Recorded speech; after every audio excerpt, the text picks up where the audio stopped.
In December 2002, a 13-year-old girl in Arkansas was talking to two boys online. One was her boyfriend Scott, a 14-year-old from Georgia.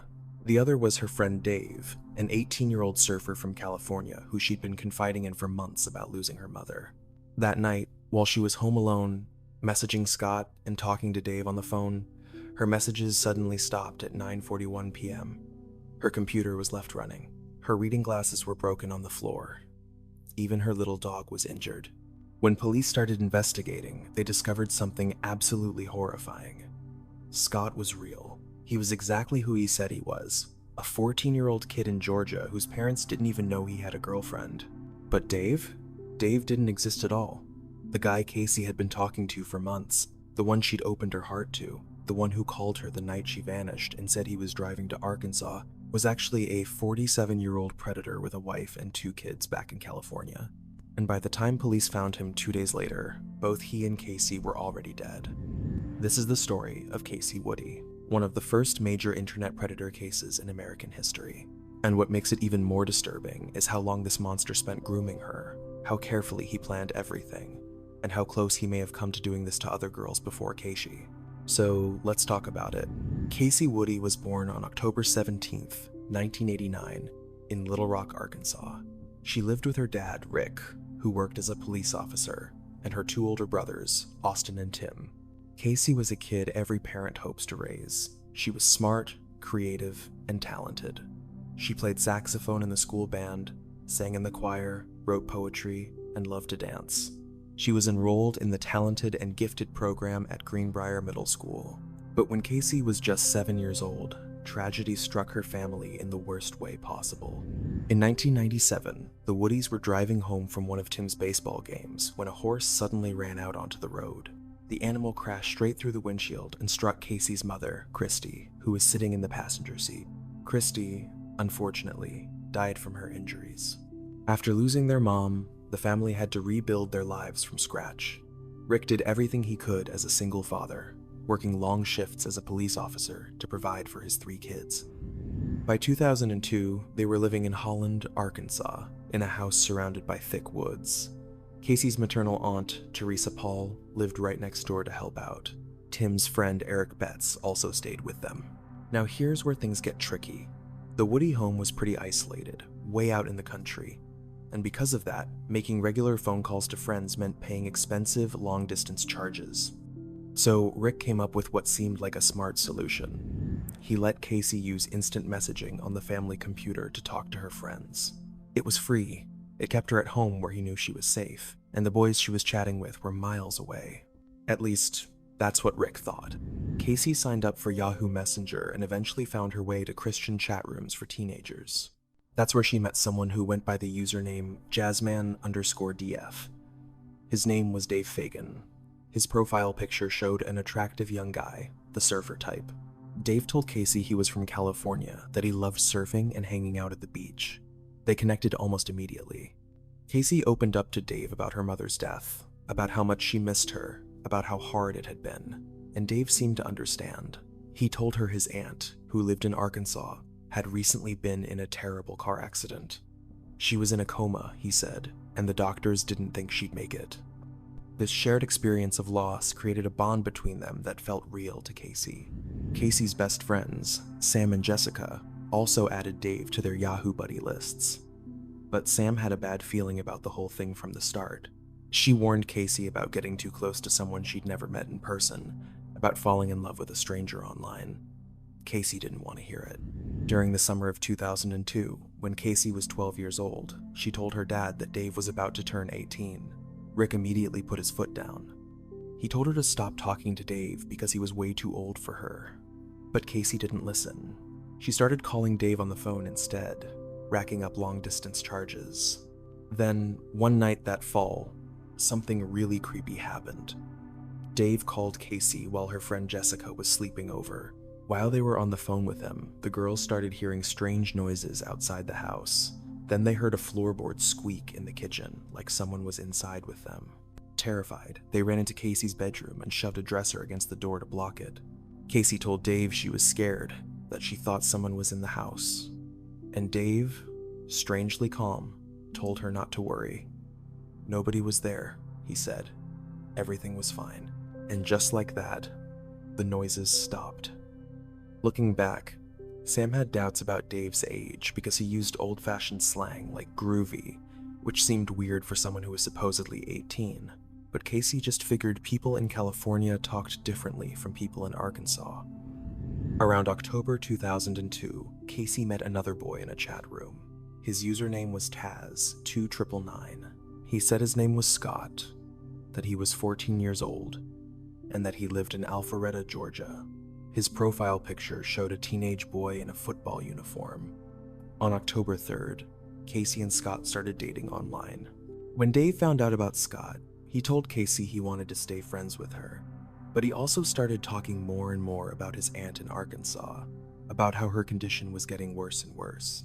On the morning of Tuesday, December 3rd, 2002, Sam noticed that Kacie had Scott's profile picture hanging in her locker at school.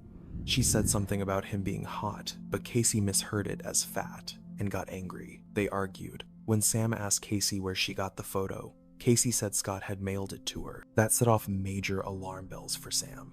She warned Kacie again about giving her address to strangers online, telling her that Scott could be an 80-year-old rapist using his grandson's photo.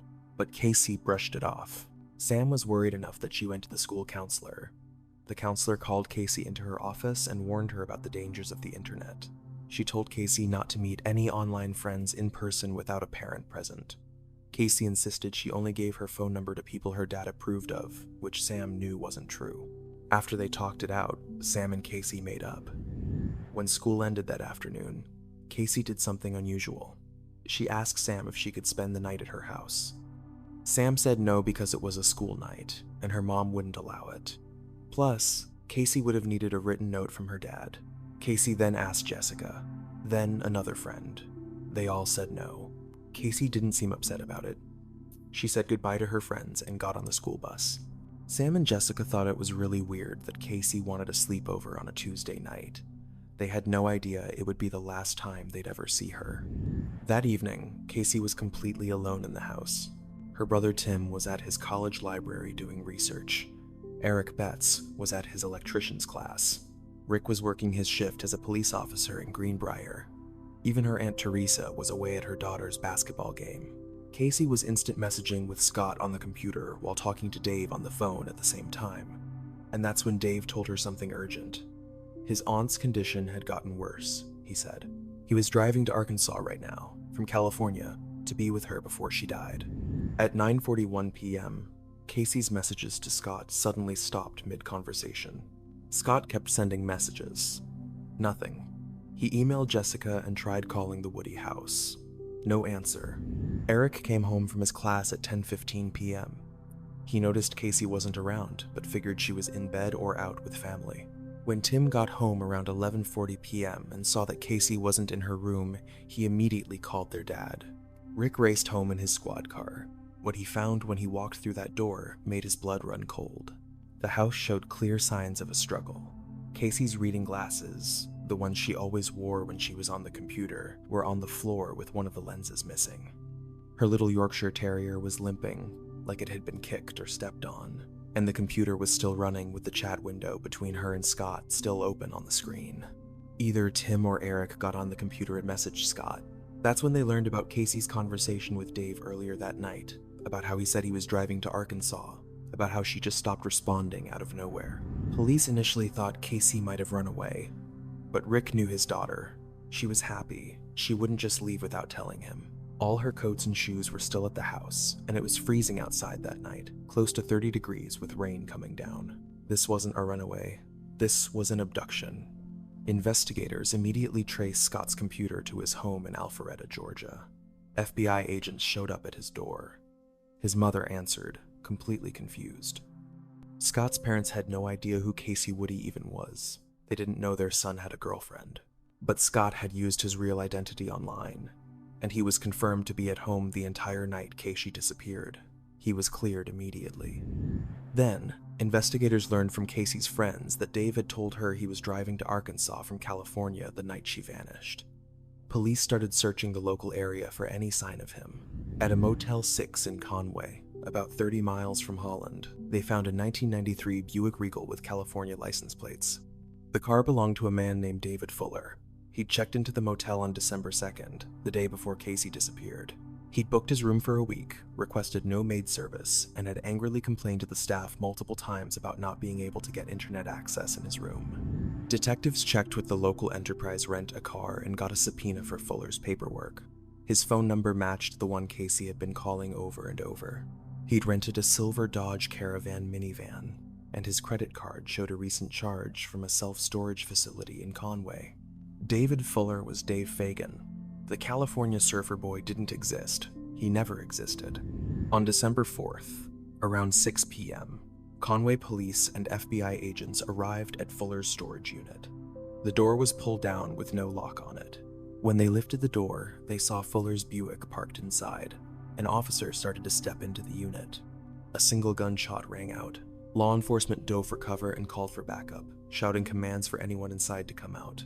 The SWAT team arrived 2 hours later and stormed the unit. David Fuller had shot himself in the head the second that door lifted. His body was lying on the floor behind the minivan, still holding a 9mm Luger. The back seats of the van had been removed and placed to the side. And in the back of that van, police found Kacie Woody. Her wrists and ankles were chained to the four corners of the van's floor. Fuller had sexually assaulted her and then shot her in the head. Next to her body was a half-empty bottle of chloroform and a rag. Although investigators couldn't agree on her exact time of death, they determined she'd been dead for hours. A medical examiner concluded that from the moment Fuller took her from her home until the moment he killed her, she'd likely been unconscious from the chloroform. She never woke up. She never knew what was happening to her.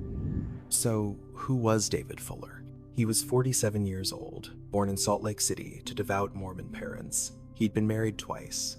He met his second wife in the early 1980s while playing bass guitar at a local bar, and they stayed married until his death. They had 2 kids together, an 11-year-old son and a 7-year-old daughter. Fuller joined the Navy Seabees in 1989, and the family moved constantly. Utah, Mississippi, Maryland, and then California. He left the Navy in 1995, and that's when his behavior started to change. He developed serious anger problems and mood swings. He started spending long hours online, late into the night.